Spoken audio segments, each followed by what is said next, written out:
नमस्कार, मैं डॉक्टर शरण शर्मा आपका स्वागत करता हूं आयुर्मानव आयुर्वेदा चैनल में। अभी कुछ दिन पहले एक न्यूज वायरल हुई थी जिसमें पूनम पांडे जी को सर्वाइकल कैंसर की वजह से उनकी डेथ हो गई, ऐसा बोला जाता है। कुछ समय पहले हमारे बजट में यानी 1 फरवरी को हमारे बजट में सर्वाइकल कैंसर के रिलेटेड वैक्सीन पर चर्चा की गई। मतलब ये बहुत इंपॉर्टेंट टॉपिक है। तो आज के वीडियो में हम जानेंगे कि सर्वाइकल कैंसर होता क्या है और सर्वाइकल कैंसर के क्या सिम्टम्स हैं, कितने प्रकार का होता है और आयुर्वेदिक पर्सपेक्टिव इसके बारे में क्या है और कैसे इसका ट्रीटमेंट संभव है। नमस्कार, मैं डॉक्टर शैलेंद्र शर्मा। आज आपको मैं बताने जा रहा हूं कि cervical cancer most of the death का कारण है कैंसर्स में इंडिया में फीमेल्स।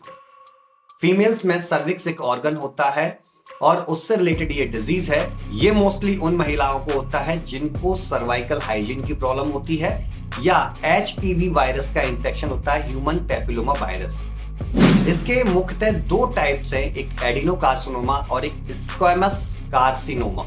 मींस एडिनोकार्सिनोमा सर्विक्स की एंडोसर्विक्स पोर्शन में कुछ ग्लैंड्स होती हैं, उन ग्लैंड्स में होने वाला कैंसर है जिसकी वजह से फीमेल्स को ये प्रॉब्लम आती है और जो मोस्टली 30% फीमेल्स में देखने को मिलता है। दूसरा जो टाइप है वो है squamous cell carcinoma of the cervix. ये 70% फीमेल्स को होता है, जो सर्विक्स की एक लेयर होती है, उस लेयर की लेयरिंग जो होती है वो स्क्वेमस सेल टिश्यू से होती है जिसमें ये कैंसर पाया जाता है। अब इस कैंसर के क्या सिम्टम है हम देख लेते हैं। कैंसर के सिम्टम है ड्यूरिंग इंटरकोर्स, यानी दोनों मेल और फीमेल पार्टनर जब आपस में कांटेक्ट में आते हैं, इंटीमेट होते हैं, तब फीमेल को ब्लीडिंग स्टार्ट हो सकती है या उसको बहुत तेज दर्द होता है। दूसरा, वहां से वाइटिस सीक्रेशन बहुत ज्यादा आता रहता है जिसकी वजह से कई फीमेल्स को कंफ्यूजन होती है कि ल्यूकोरिया की प्रॉब्लम तो नहीं है। तीसरा, पेनफुल कंडीशन सर्विक्स पर बनी रहती है। आयुर्वेद में इसको योनि व्यापद के नाम से बोला गया। योनि मीन्स वेजाइना, व्यापद मीन्स डिजीज, मीन्स वेजाइना से रिलेटेड रोग। आयुर्वेद योनि व्यापद के तौर पर सर्वाइकल कैंसर को देखता है।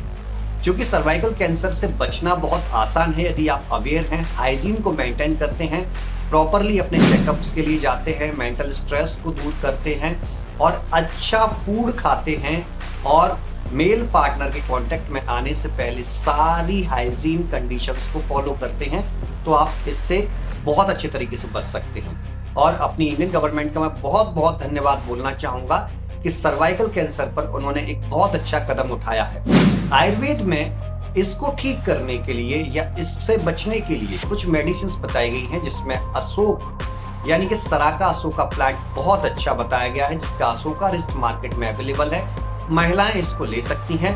दूसरा दसमूला रिस्ट है। दसमूला रिस्ट योनि से रिलेटेड प्रॉब्लम्स को भी दूर करता है, साथ में वात दोष की वजह से यदि सर्विक्स में कोई प्रॉब्लम आ रही है तो उसको भी दूर करता है। क्योंकि आयुर्वेद त्रिदोष सिद्धांत पर कार्य करता है, वात पित्त कफ पर, तो इसलिए यहाँ पर सर्विक्स कैंसर का रीजन क्या है, वात दोष की वजह से, पित्त की वजह से या कफ की वजह से, या दोनों का क्या इन्वॉल्वमेंट है, तीनों दोषों का क्या इन्वॉल्वमेंट है, उसके बेसिस पर हमारे कई वैद्य इसका ट्रीटमेंट प्लान करते हैं और ये स्टार्टिंग फेज में अच्छे से रिकवर हो जाता है। यदि आपको ऐसी कोई प्रॉब्लम हो रही है या इस प्रकार की प्रॉब्लम से आप जूझ रहे हैं तो जल्दी ही अपने किसी भी नजदीकी डॉक्टर के पास जाए। शर्माना बंद करें, क्योंकि अवेयरनेस का मतलब ही ये है कि आप जल्दी से जल्दी इसको पहचान सके और इसको ट्रीट करके खत्म कर सके। क्योंकि इससे व्यक्ति का खत्म होना अगर संभव है तो वो सिर्फ आपकी गलती की वजह से है, क्योंकि व्यक्ति के खत्म होने से ज्यादा संभावना इस रोग के खत्म होने की है।